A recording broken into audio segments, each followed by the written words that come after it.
Dévotion journalière. Église la foi apostolique. Lecture biblique, Nombre chapitre 26, versets 1 à 65. À ceux qui sont en plus grand nombre tu donneras une portion plus grande, et à ceux qui sont en plus petit nombre tu donneras une portion plus petite, on donnera à chacun sa portion d'après le dénombrement. Nombre chapitre 26, verset 54. Au début de l'histoire du Canada, le gouvernement provincial demandait périodiquement aux municipalités de compter leurs résidents. C'était une politique gouvernementale d'accorder de l'argent aux régions, en fonction du nombre des résidents, vivant dans les limites de ces communes, villes ou villages. Plus la population est nombreuse, plus la subvention est élevée, à l'inverse, plus la population est petite, plus la subvention est petite. Serait-ce que l'idée provenait du moment où les enfants d'Israël étaient sur le point d'entrer dans la terre promise? Comme nous le lisons dans notre texte, ils ont été comptés afin que leur héritage puisse être divisé, en fonction du nombre de personnes dans chaque tribu. Aujourd'hui, en tant que chrétiens, nous nous dirigeons vers notre terre promise, le paradis. Ce sera avantageux d'être compté dans le nombre de ceux qui sont autorisés d'y entrer. Chacun de nous peut être qualifié d'en obtenir un héritage. Dans cette terre promise, le paradis, les récompenses ne seront pas réparties selon certaines tribus ou groupes.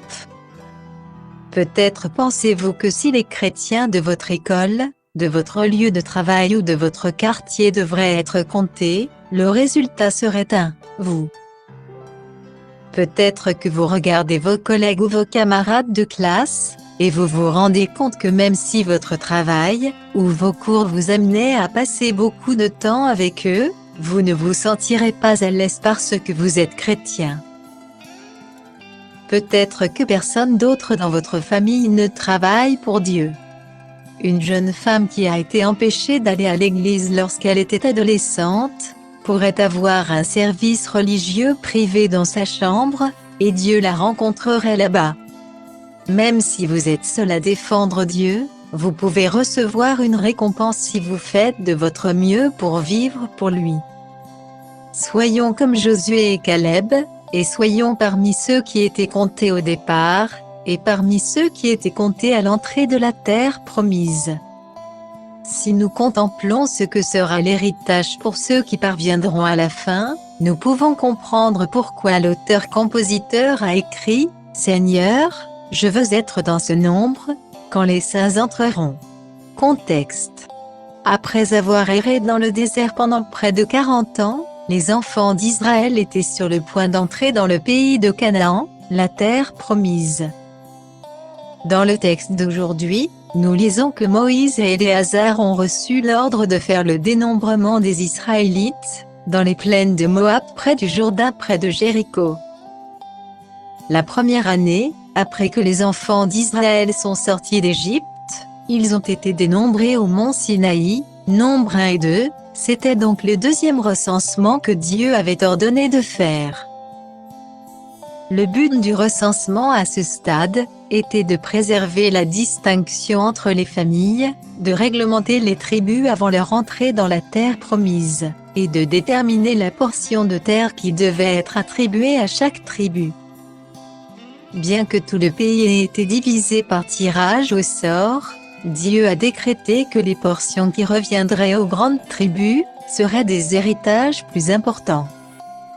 Moïse a attendu de dénombrer le peuple, jusqu'à ce que Dieu lui ordonne de le faire.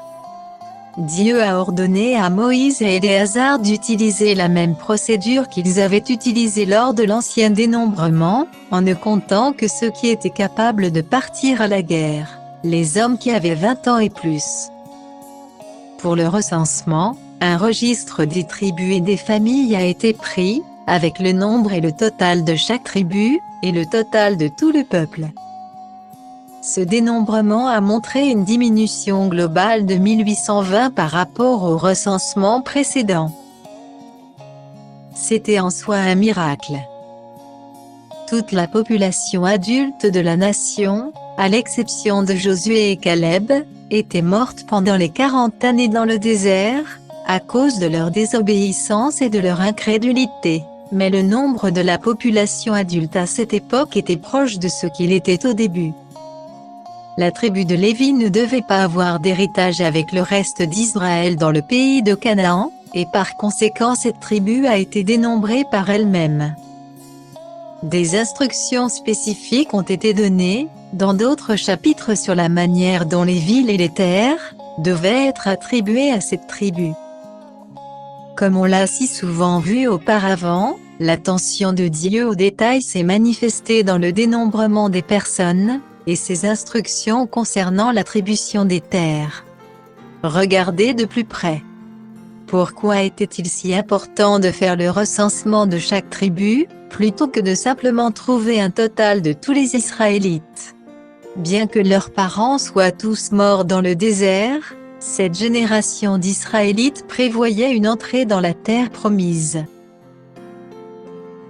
Selon vous, qu'est-ce qui a gardé cet espoir vivant dans leur cœur, tandis qu'ils grandissaient de l'enfance à l'âge adulte?